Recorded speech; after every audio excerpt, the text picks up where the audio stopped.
It's time to fire this thing up.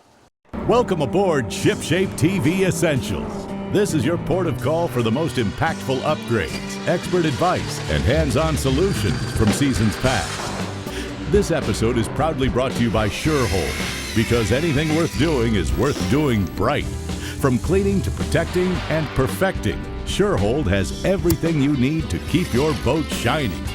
Don't just go boating, go showboating. Now, let's hoist anchor and set a course for another exciting episode of ShipShape TV Essentials.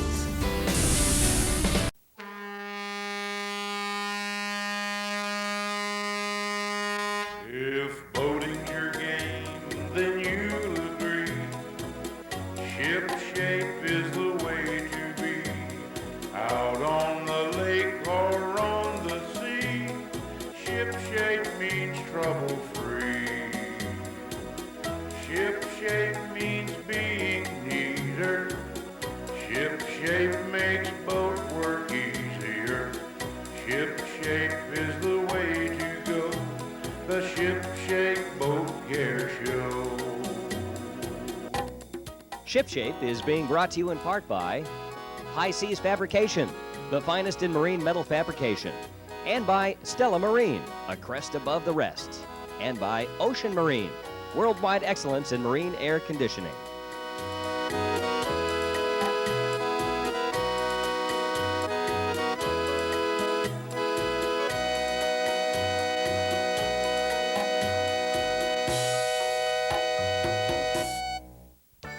Welcome to ShipShape, the boat improvement show. I'm your host, John Greviskis.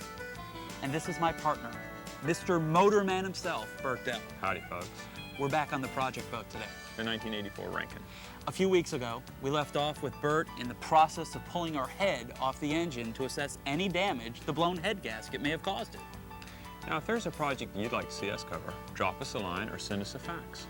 Write your project suggestions to ShipShape, the TV show. Attention Project Director, Post Office Box 31561, Palm Beach Gardens, Florida 33420. Or fax us at area code 407-626-4348. Don't drift off. ShipShape will be right back. Give your prized items a better-than-new look with SureHold Buff Magic. This buffing compound works as a metal polish and rubbing compound for your boat, car, and other home equipment. Buff Magic is specifically formulated to remove oxidation and surface defects, restore that quality showroom shine, and provide a deep, rich finish in one easy step. Proudly made in the USA, SureHold Buff Magic is the ultimate restoration compound. SureHold. Clean and simple.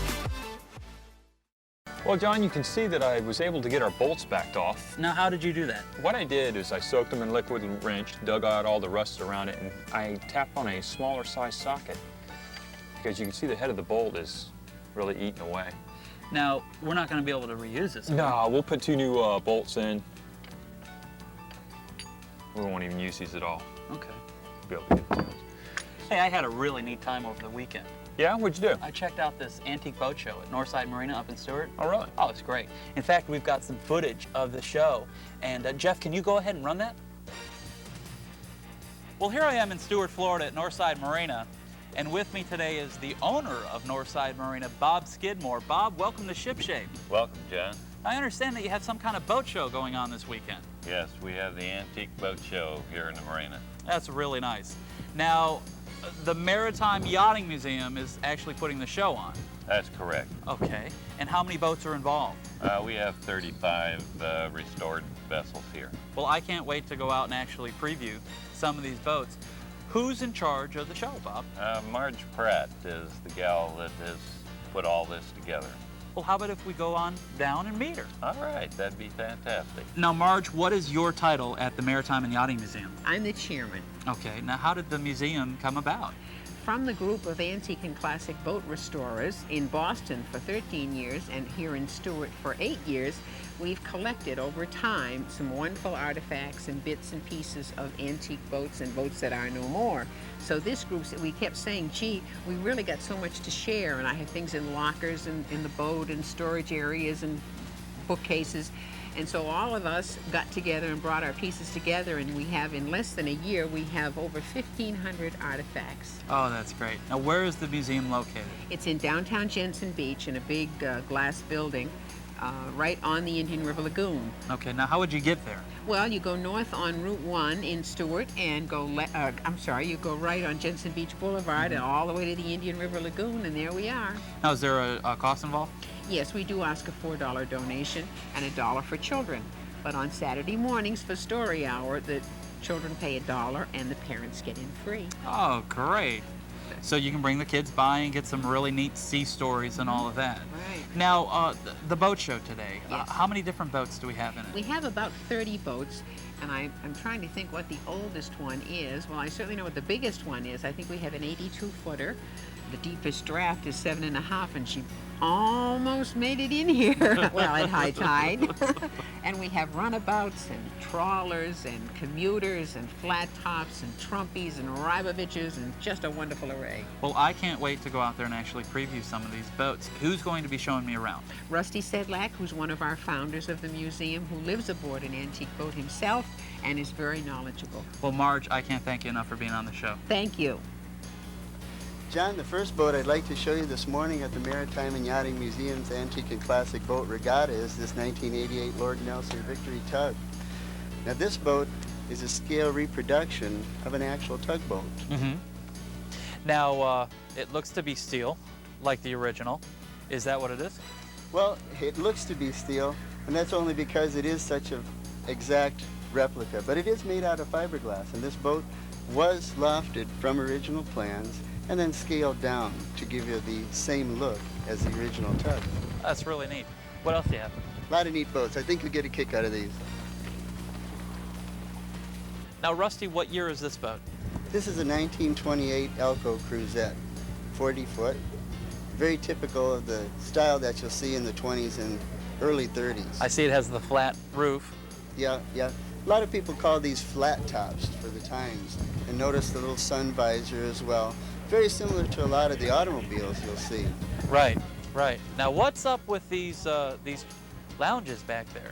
Well, this was something that owners were doing to some extent to their boats. They would customize them to fit their lifestyle.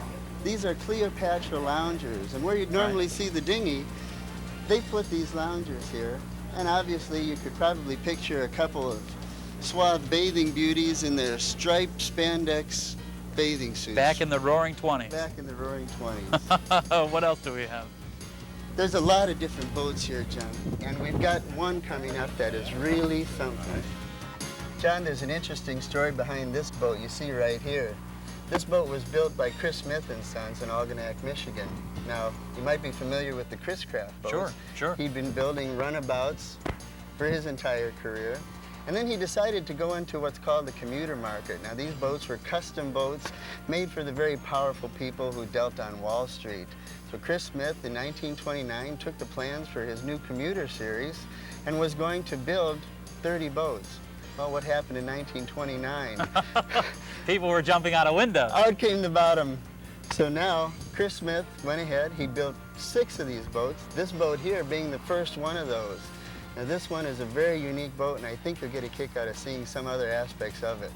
Can we go aboard? Absolutely. We're aboard the Chris Craft now, and if you noticed, one of the more unique aspects of the boat, although all of them are unique, is the instrument panels. Now with each model and each model year, the instrument panels themselves were designed with a different pattern. Very intricate, very unique. Intricate. Look at that. They really knew craftsmanship back then, didn't they? Yeah, through and through. There's a lot of time and love and real art that went into these boats. Oh, Rusty, what's this vessel powered by? This vessel has been repowered. Originally it had Chris Craft A70 engines. It was an engine that they built themselves for Chris Craft. This boat now has 454 Mercruisers in it. An interesting note, it almost brings it back up to its original speed. Wow. Now, Rusty, this is a Trumpy that we're on, and that's built in Annapolis. Correct, yeah. Okay. Yeah. Trumpy was one of the last yards who are part of some of the great marks that you've seen today. Elco, Chris Craft, some of the really well-built, unusual Beautiful wooden vessels. boats. Beautiful And vessels. as you know, it's probably an extreme difficulty to keep anything going where it requires the kind of craftsmanship, the artisans that actually put these boats together. So the talent naturally has been broken up. Now, what year was this boat built? This is a 1970, and it's very near to the era of the Trumpy yard. This was one of the last. Exactly. One of the last vessels built. And it's a shame to see that happen, because the wooden boats, we all feel very closely that wood is the only way to go. Sure. But of course, we've seen a lot of different makes and models here at the boat show today, and there's a lot of classics here that are construction of steel, aluminum, wood, just about anything you can think of. And each one carries the heart and soul of the designers and the owners. Absolutely. Well, I know that you guys over at the Maritime and Yachting Museum are doing a great job on bringing the public some of the old information, the ways that the real craftsmen did it. Right. And I just, my hat's off to you. Well, thank you Rusty, very much. thanks so much for being on Ship Shape. Well, it's been and a pleasure. I really enjoyed the show. Good. Glad to hear it.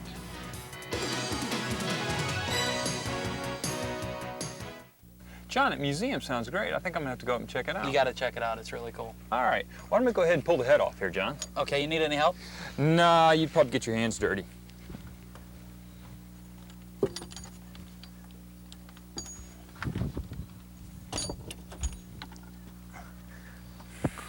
All right. We do have some water sitting in our cylinders here. But actually, the inside of our cylinders, Are they scored? they're not scored. Okay. Of course, we got these two up. We need to put them, rotate the engine.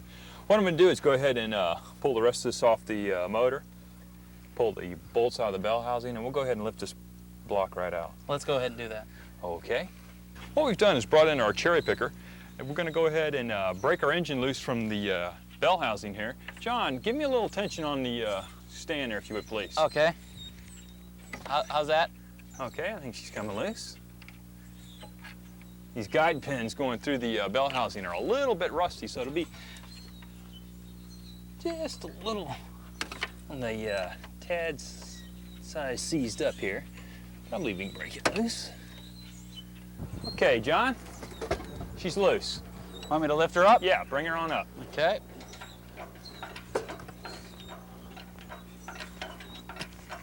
You may want to slide it in just a little bit. Okay, hold how's it she into coming? it.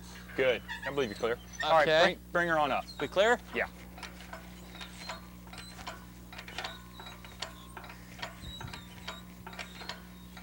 How does that bell housing look? Bell housing's fine. We Okay. didn't break anything. Okay. We're going to run our head and our engine over to the machine shop and let them dig into it and see what damage we actually do have. Meanwhile, me and John are going to get back into the deck of the boat. All right, John, that's good.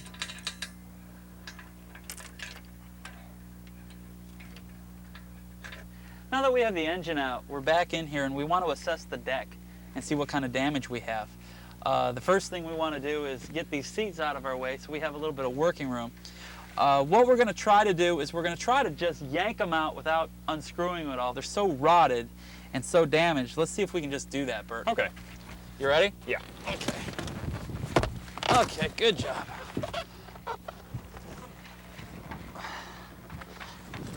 Just let it drop. Okay. Let's try the next one. That was fun. Take a little frustration out. Yeah. Okay. Just go ahead and set it right. Yeah, might as well.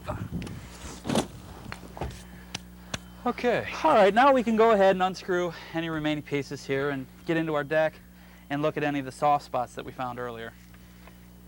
Okay, I'm just going to put a slice in our carpet here and peel it up and take a look at our deck. Let's see what we got here.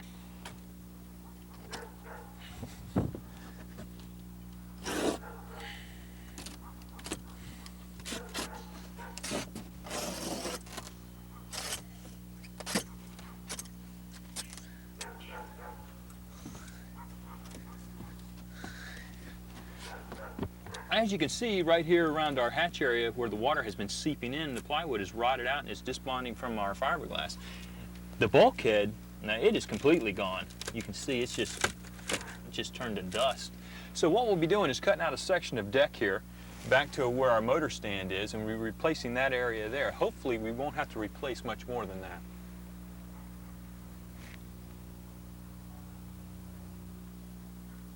I'm going to go ahead and trim our carpet back up, clean up through the gunnel walls. Hopefully our damage won't run any further than where we see it right here. Go ahead and trim it back now. John, would you come back here and take this covering board off for me, please? Sure. I think it's just about like 4 or 5 Phillips head screws right in the middle of the board there. See 'em? Okay, yeah, I got them.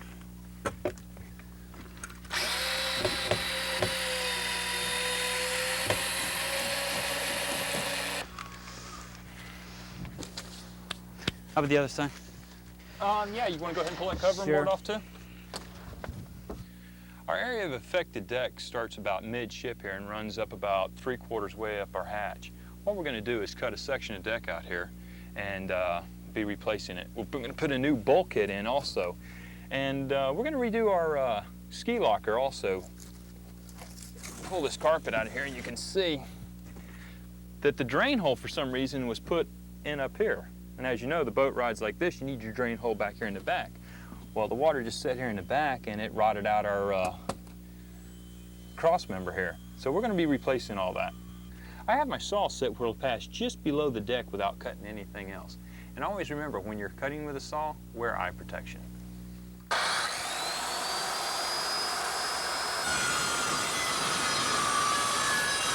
Hey, John, hand me a mask, would you?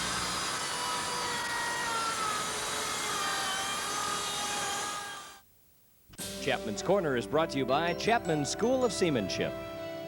Today on Chapman's Corner, we're going to demonstrate the assembly of a ground tackle. Ground tackle being made up of 3 components: the line, the chain, and the anchor. To do this, we take the chain into the shackle and we mouse the hook, bringing it secure so it won't release. And on the other end, we mouse the hook, securing the pin itself. Using a stainless steel wire, we seize the pin. And so it will not release in the water, where you have water currents flowing back and forth.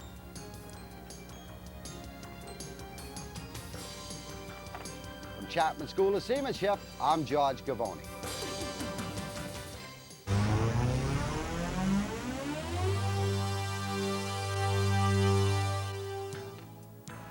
I'm at Stella Marine in Starville Harbor in Palm Beach Gardens, Florida. And with me today is Bob Stella, the owner of Stella Marine. Bob, again, welcome to Ship Shape. Good to be on. Today we're going to be taking an in-depth look at the 26-foot Pursuit. Now, Bob, why don't you go ahead and explain how this boat's laid out? Well, this boat's laid out for the serious fisherman. Notice the size of the cockpit back here for a center console. Very large. There's a lot of room to maneuver. The high gunnel moldings, coaming boasters, and leaning into that big fish. Back here, you've got a large circulating live bait well. Notice how nice and round it is? So that keeps your fish alive? Keeps them alive, keeps them swimming. That's a great feature. You also have another live bait well right over here, right at your fingertips. So you can actually fish 2 baits. 2 different baits. That's what it's geared for. You have a washdown, tackle station, lots of storage. Lots of storage. This is really nice back here. And back here also, you've got another spot for your strip bait. Okay. Everything drains overboard. You also have another washdown. So you have your saltwater and your freshwater washdown. Right, right. Your large cockpit and huge fish boxes, real big fish boxes back here. For those big fish. Oh my, look at that, Bob. Those big fish. And it opens in both ends. Absolutely. Okay. Well, they really laid this out nice. Notice your traditional non-skid that Right. the suit's been noted for. It's got the herringbone, non-skid, and that's real important when you're Right. fighting those big fish. Sure is. You know? Back here, you've got your rod holders on your T-top, rod holders on your leaning post. It's a very comfortable boat to fish. Lots of room to maneuver. Now, Bob, how is this boat powered? This particular boat's powered with your twin 225 Yamahas. Right. You can power this boat with a single gas or the new option, single diesel. Right, and I know a lot of people want that diesel. Well, diesel's going to give you the long range you're looking for. Right. It's going to give you a fuel economy. It's not going to be as fast as your outboards, but it's going to run respectively, cruise at 30 miles an hour. Right. Now, what company is powering the diesel? That's done by Yanmar. They offer a 170 horsepower or a 230 horsepower. Okay. And you're getting a 500-mile range with 160-gallon fuel capacity in diesel. You can't beat that. You can't beat it. So at the pump, it's, let's say, it's nice. Right. You know, if you want to do 55 miles an hour, we have the twin outboards. Sure. You know, there's an inboard buyer, there's an outboard buyer. So what they've done is accommodate the marketplace. Absolutely. With this boat. Absolutely. Now, on this boat, you also have a head in the center console.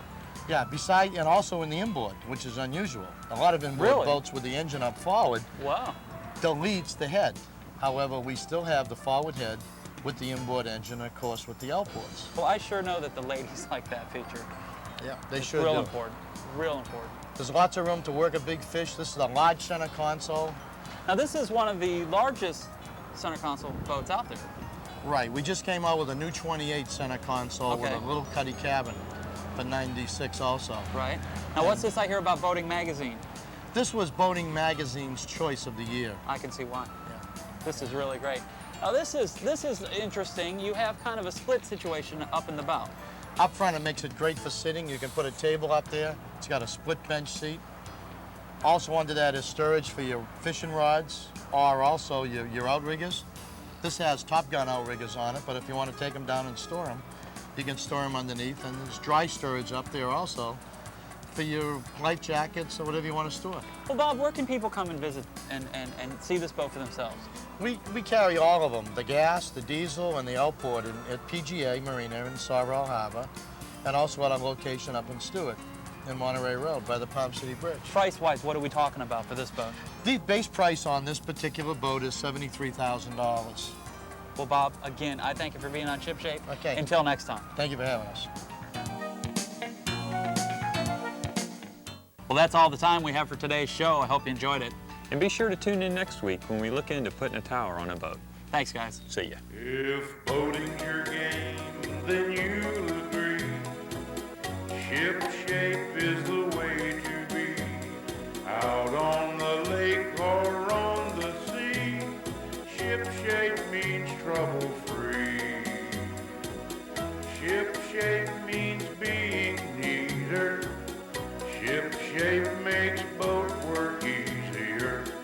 Ship shape is the way to go. The Ship Shape Boat Care Show.